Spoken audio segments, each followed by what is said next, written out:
Tonight, fighter jet face-off. The sparring intensifies a month out.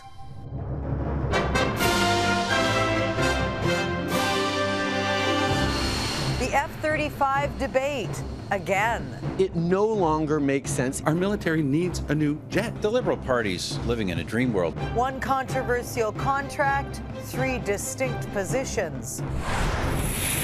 The hard reality of a soft Canadian dollar. It's going to be tough all the way around. How retailers plan to pass the buck. And Volkswagen sinks deeper into scandal. They're not going to tolerate any funny business. Consequences for a dirty secret on clean air testing.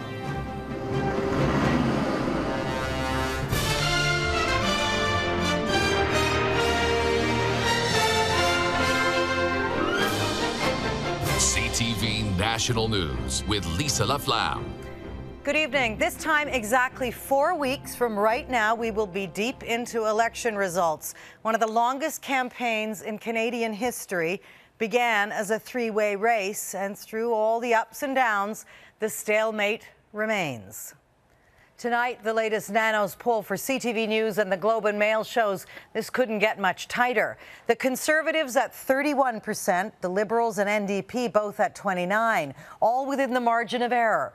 It changes slightly on which leader voters would prefer as Prime Minister. Stephen Harper jumps out a little further ahead of Tom Mulcair and Justin Trudeau. And today, the $44 billion question that triggered the last federal election took over this one. The political divide over the F-35 jets. With more on day 51 of this 78-day campaign, here's CTV's Richard Madden. Liberal leader Justin Trudeau defended his plan to scrap the F-35 fighter jet purchase, saying Canadian taxpayers can't afford it. It no longer makes sense, if it ever did, to have a stealth first strike capacity 5th-generation fighter. Trudeau says there are cheaper options, and it won't cost anything to cancel the F-35 deal since no contract was signed. But Conservative leader Stephen Harper says the move threatens jobs in the aerospace sector. Look, the Liberal Party's living in a dream world if they think we could pull out of the development project of the F-35 and not lose business. I mean, I don't know what planet they're living on. A theme echoed by the NDP. And when he says things like that, he's just showing his total lack of experience. Tom Mulcair says his party would start the bidding process over. Canadian aerospace companies have already spent hundreds of millions on research and development, and Industry Canada says 68 companies have identified more than $10 billion in spin-off contracts. We have hit the reset button. Yet it was nearly 3 years ago the Harper government distanced itself from the troubled procurement plan, shelved because of cost overruns and design problems, including its single jet that may not be effective in the remote Arctic. Canada has since reduced the number of planes it wants to buy, and so have several other coalition countries as the price tag continues to escalate. Anytime you say you're going to develop one aircraft to meet the needs of the Air Force, the Marines, and the Navy, you're adding a great deal of complexities. Tonight, Trudeau and former top general Andrew Leslie, now a Liberal candidate, fired back. Mr. Harper has made, and this is an Army term, a complete pooch of trying to buy military equipment. Now, these stark differences on military spending from all parties comes ahead of Thursday's French leaders debate in Montreal. It's one of several Canadian cities where thousands work in the aerospace sector. Lisa. All right, Richard Madden traveling with the Conservatives this week. Thanks, Richard. So while the F-35s have been on hold for the past few years, the government's plan to overhaul the Canadian Navy, we now know, is in big trouble. Canada's biggest ever military procurement to replace frigates and destroyers is over budget and behind schedule. Mercedes Stevenson broke that story last night with exclusive documents. Mercedes, has there been any reaction tonight? Lisa, sources are saying that the reality is even worse than what the documents revealed last night. The Canadian Navy is only expected to receive about 8 to 10 of the 15 ships it was promised. Now, remember, they came up for the budget with this back in 2007, and it was $26 billion.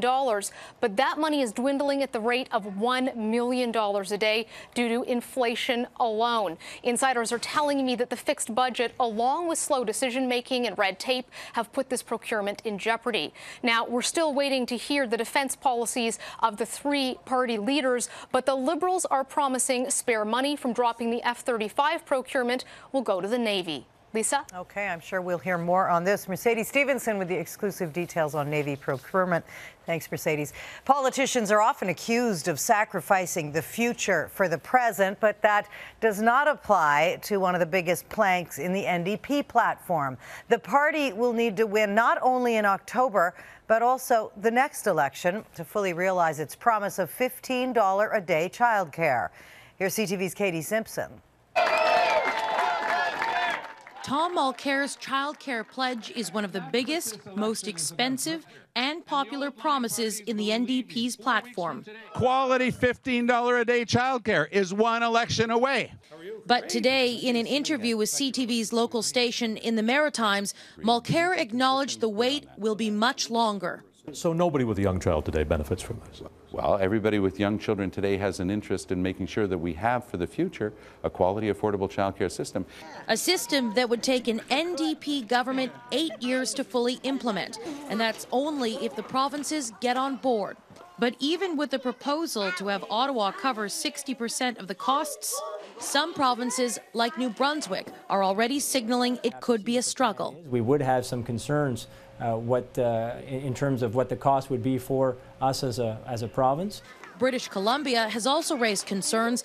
Even Alberta's new NDP government isn't fully behind the federal party plan, saying it can only afford a $25 a day system as Alberta's finances permit.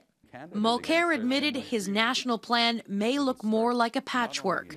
We've been very careful to tell the provinces, first of all, it's not one size fits all.